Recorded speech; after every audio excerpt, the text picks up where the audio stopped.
আপনারা দেখছেন TVN24 news network. সবশেষ আপডেটে স্বাগত জানাচ্ছি আমি শোয়েব আক্তার। মধ্যপ্রাচ্যের চলমান সংঘাত এবার আরও বিপজ্জনক পর্যায়ে পৌঁছেছে। ইরানের ভূখণ্ডে আমেরিকার নতুন দফা সামরিক হামলার পর সরাসরি পাল্টাঘাত এনেছে তেহরান। এতে পুরো উপসাগরীয় অঞ্চল জুড়ে ছড়িয়ে পড়েছে যুদ্ধের আশঙ্কা।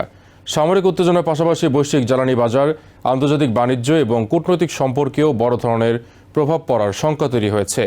ইরানের ইসলামিক রেভলিউশনারি গার্ড কোর বা IRGC ঘোষণা দিয়েছে, আমেরিকার সামরিক অভিযানের জবাবে উপসাগরীয় অঞ্চলে অবস্থানরত আমেরিকান বাহিনীর বিরুদ্ধে প্রতিশোধমূলক হামলা শুরু করা হয়েছে।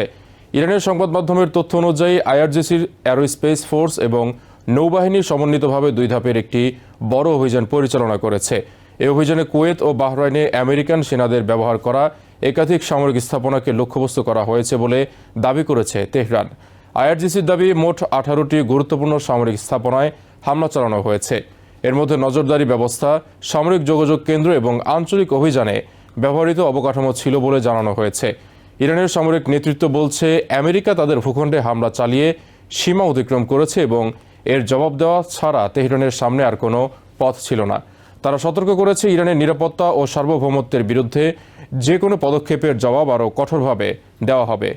এর আগে আমেরিকার সেন্ট্রাল কমান্ড বা সেন্টকম জানায়, প্রেসিডেন্ট ডোনাল্ড ট্রাম্পের নির্দেশে ইরানের ভেতরে নতুন করে সামরিক অভিযান পরিচালনা করা হয়েছে। সেন্টকমের দাবি, এই হামলা ছিল আত্মরক্ষামূলক।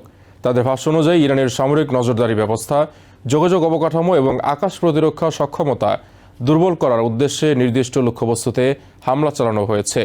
আমেরিকান বাহিনী দাবি করেছে, এসব স্থাপনা তাদের সেনাদের নিরাপত্তা এবং আন্তর্জাতিক জলপথে চলাচলকারী বাণিজ্যিক জাহাজের জন্য হুমকি তৈরি করছিল।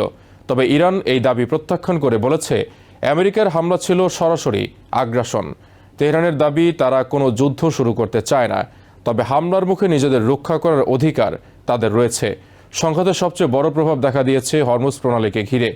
ইরানের সামরিক নেতৃত্ব ঘোষণা দিয়েছে, আমেরিকান হামলার জবাবে বিশ্বের অন্যতম গুরুত্বপূর্ণ এই সমুদ্রপথ বন্ধ করে দেওয়া হয়েছে। একই সঙ্গে সব ধরনের জাহাজকে ওই এলাকা থেকে দূরে থাকার সতর্কতা দেওয়া হয়েছে। হরমুজ প্রণালী বৈশ্বিক জ্বালানি সরবরাহের জন্য অত্যন্ত গুরুত্বপূর্ণ একটি পথ। মধ্যপ্রাচ্য থেকে বিপুল পরিমাণ তেল ও গ্যাস এই পথ দিয়ে আন্তর্জাতিক বাজারে পৌঁছে। তাই এই পথ বন্ধ হয়ে গেলে শুধু মধ্যপ্রাচ্য নয়, পুরো বিশ্বের অর্থনীতিতে এর প্রভাব পড়তে পারে। ইরানের ঘোষণার পরপরই আন্তর্জাতিক তেলের বাজারে অস্থিরতা শুরু হয়। তেলের দাম দ্রুত বেড়ে যায় এবং বিনিয়োগকারীদের মধ্যে নতুন করে উদ্বেগ দেখা দেয়। বিশ্লেষকরা বলছেন, যদি হরমুজ প্রণালী দীর্ঘ সময় বন্ধ থাকে, তাহলে জ্বালানি সংকট, পরিবহন খরচ বৃদ্ধি এবং বিভিন্ন দেশে মূল্যস্ফীতির চাপ আরও বাড়তে পারে। এদিকে IRGC দাবি করেছে, হরমুজ প্রণালী বন্ধ ঘোষণার পরও কয়েকটি জাহাজ ওই এলাকা দিয়ে চলাচলের চেষ্টা করলে তাদের বিরুদ্ধে ব্যবস্থা নেওয়া হয়েছে। অন্যদিকে প্রেসিডেন্ট ডোনাল্ড ট্রাম্প সতর্ক করেছেন, ইরান যদি আমেরিকার দেওয়া প্রস্তাব মেনে আলোচনায় ফিরে না আসে, তাহলে আরও বড় সামরিক পদক্ষেপ নেওয়া হতে পারে।